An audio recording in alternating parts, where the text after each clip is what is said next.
Hi, this is the Fiery Joker, and I just got done seeing Nintendo's E3 press conference, and I figured I'd tell you what I felt about Sony's press conference as well, and what I felt of E3 as a whole.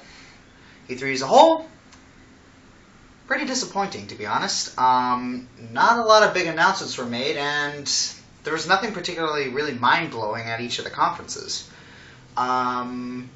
I suppose I should start with Sony's conference, and I think I speak for most of the Chaos Theater. I just chatted with them, and most of us agree, the general consensus is that we think that Sony won. Because we think they had the strongest lineup, we think they had the strongest games, we think they presented themselves very well. So let's talk about some of the games. Assassin's Creed 3. Okay, they showed some cool gameplay, they showed the ship gameplay. Okay, I bet everyone was thinking Pirates of the Caribbean at that moment. What else did they show? They showed their Smash Bros. Ripoff, and that's actually looking pretty good. I mean, they've only announced like a couple characters for it, but if the roster gets as big as like maybe Melee's, then Smash Bros. Could be in trouble.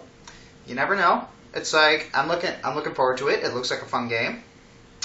The Wonder Book. Okay. I thought it was an interesting concept, but they just spent way too much time on it. I mean, I thought it was interesting the way they did the Harry Potter incorporation. I thought that was cool, but they just spent way too much time on it, too much focus on it. And yes, they also had their little fitness game. It's like, I freaking hate fitness games. It's like, I hate how every single conference had a fitness game and a music game that they had to usher in, no pun intended, but. Ugh.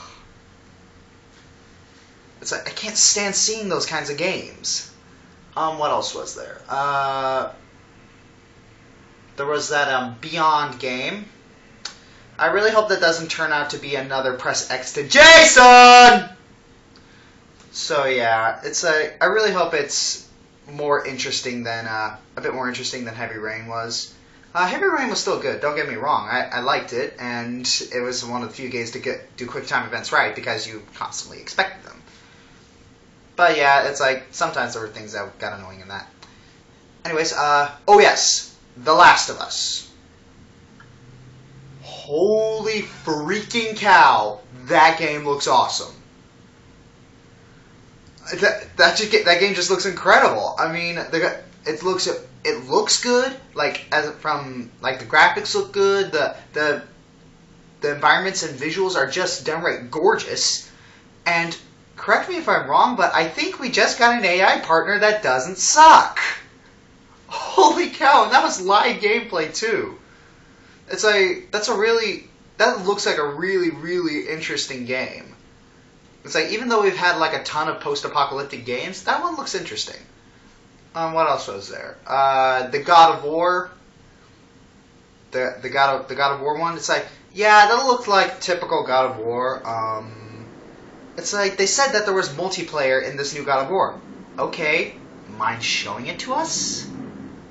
If that's supposed to be the selling point of this new God of War, then that's kind of what we need to see, because it just looked more of the same to me.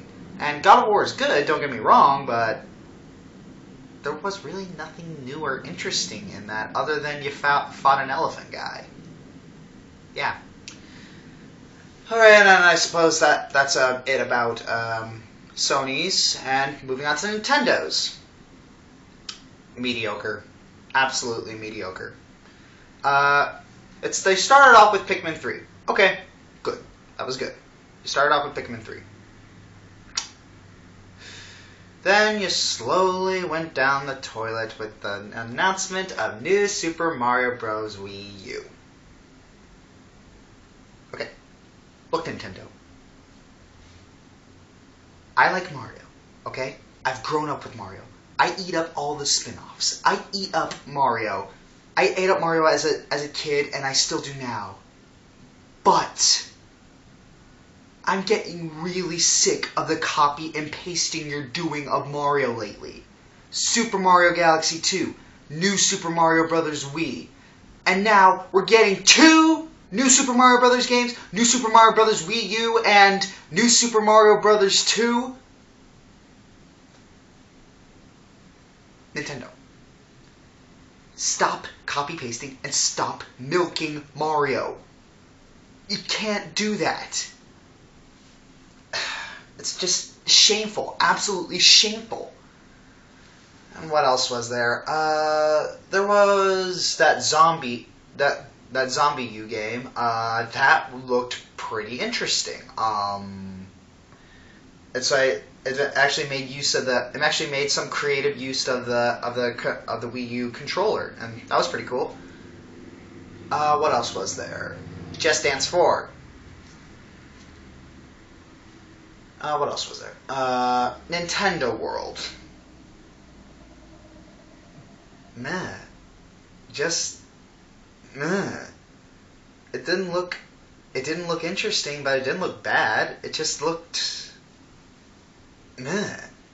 It didn't look interesting. It didn't look mind-blowing, but it didn't look bad. It just looked like another minigame compilation with Nintendo characters slapped on it. Not good. It's Nintendo. Here's the thing. It's like, this conference was mediocre, and this is supposed to be the conference before you launch the Wii U. And if I think this conference is meh, if this conference isn't hyping me up at all for the release of the Wii U, that's downright inexcusable. But then again, I'm still probably going to get the Wii U just so I can get Assassin's Creed 3 on it. Yeah. Oh yeah, and speaking of which, yeah, you're releasing a lot of last year's games on it. And while that's cool and all, those were your big announcements? Yeah, not good, Nintendo. Not good. What else was there? Oh yeah, the Batman Arkham City reboot. Yeah, I suppose that was cool. I suppose that the control scheme is pretty cool, and Batman Arkham City is on my favorite video games of all time. But yeah, that might be interesting. I might pick that up. But come on, no new F-Zero, no new Star Fox. It's like those are some. We've been deprived of an F-Zero and a Star Fox for a whole generation. And you've had a year to plan. You've had a year from the previous release to give us a trailer or something. And speaking of which, no trailer for the new Smash Brothers. Not even a mention. Nintendo, that was bad. That was just bad. So that's pretty much how I felt about E3. Microsoft's press conference, atrocious. Sony's press conference, very good. Nintendo's conference, meh. Cut!